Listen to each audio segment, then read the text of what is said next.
আসসালামু আলাইকুম, welcome to my short blogs. আজকে আমার আম্মু চলে গিয়েছিল আমাদের নানুর বাসায়।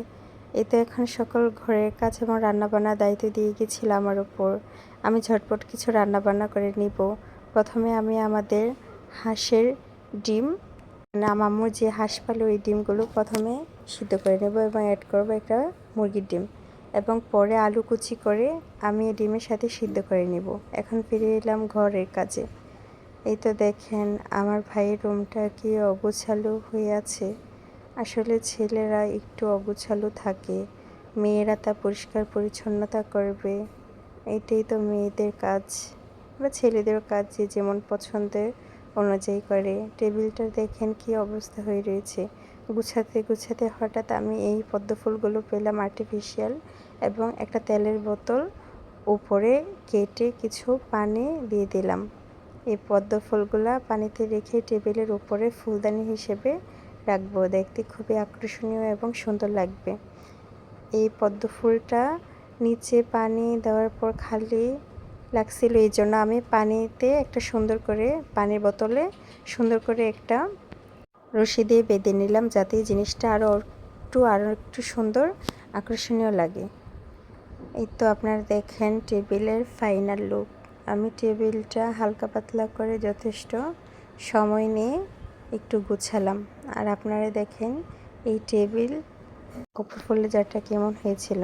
হঠাৎ গুছাতে গুছাতে আমি ড্রাগন ফ্রুটটা পেলাম এবং ভাবলাম একটু ড্রাগন ফ্রুটের ফ্রেশ জুস খাওয়া যাক। ড্রাগন ফ্রুটটা কেটে কুচি কুচি করে এখন আমি ব্লান্ডার মেশিনে ব্লান্ডার করে নিব। পরিমাণ মতো ড্রাগন ফ্রুট কুচি করে এখানে চিনি অ্যাড করব, এবং আপনারা অনেকে এখানে লবণ অ্যাড করতে পারেন, হালকা বিট লবণ বা যেটা দিয়ে পছন্দ করে খেতে পারেন। আমি হালকা পাতলা করে বানাচ্ছি এবং পানি অ্যাড করে নেব, ব্লান্ডার করে নেব, সুন্দর করে জুস বানিয়ে নেব। এই তো দেখেন আমার ড্রাগন ফ্রুটের সুন্দর সুন্দর ফ্রেশ জুস হয়ে গিয়েছে। ড্রাগন ফ্রুটটা আপনারা যে যেভাবে খেতে পছন্দ করেন। আমি আবার ফিরে এলাম রান্নার কাজে।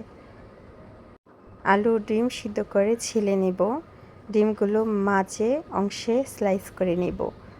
হচ্ছে কি, ডিমের মাঝে অংশ স্লাইস করলে সুন্দর করে মশলা ঢুকে এবং খেতেও খুব দারুণ লাগে। আর 2টা ডিম অবশিষ্ট রাখবো ভর্তা বানানোর জন্য, ডিমের সিদ্ধ ভর্তা। এখন আমি ডিম বোনার কাজে ফিরে এলাম। ডিম বোনার জন্য প্রথমে ডিমগুলো ভেজে নেব।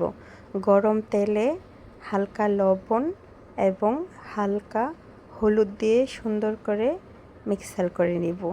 আর হলুদটা আপনাদের পছন্দ মতো, কেউ হলুদটা দিলে একটু কালার হয়, এই কারণে হলুদটা দেওয়া। এই তো আমি হলুদ এবং লবণ মিক্সার করার পর ডিমগুলো দিয়ে দিব। দেওয়ার পর ডিমগুলো নেমে এখন ওই তেলে বা একটু তেল আপনারা অ্যাড করে এখানে পেঁয়াজগুলো ভেজে নেব। ভাজার পর সুন্দর করে পানি দিয়ে দেব, যাতে পেঁয়াজগুলো বেশি বেরেস্তা না হয়ে পুড়ে যায়।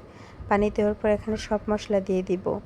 1 চামচ হলুদের গুঁড়া, 1 চামচ মরিচের গুঁড়া, 1 চামচ ধনিয়ার গুঁড়া এবং 1 চামচ জিরার গুঁড়া, এবং সব কিছু একসাথে দিয়ে মিক্সার করে ভালো মতো আর একটু পানি অ্যাড করে নেব কষানোর জন্য। রান্না বান্না যত কষানো হয় ততই মজা হয়।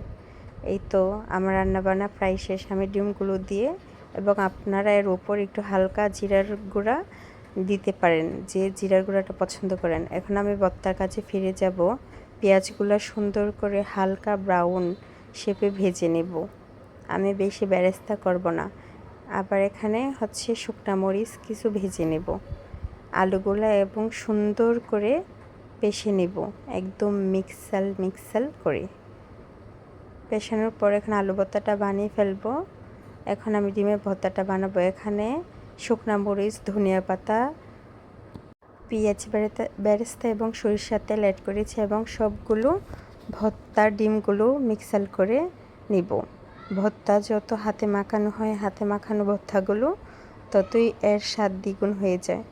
আর আপনারা চেষ্টা করবেন একটু বড় পাত্রে মাখানোর জন্য, তাহলে সুন্দর করে মাখাতে পারবেন। এই তো আমার ফাইনাল লুক, ভর্তা রেডি, ভাত তৈরি।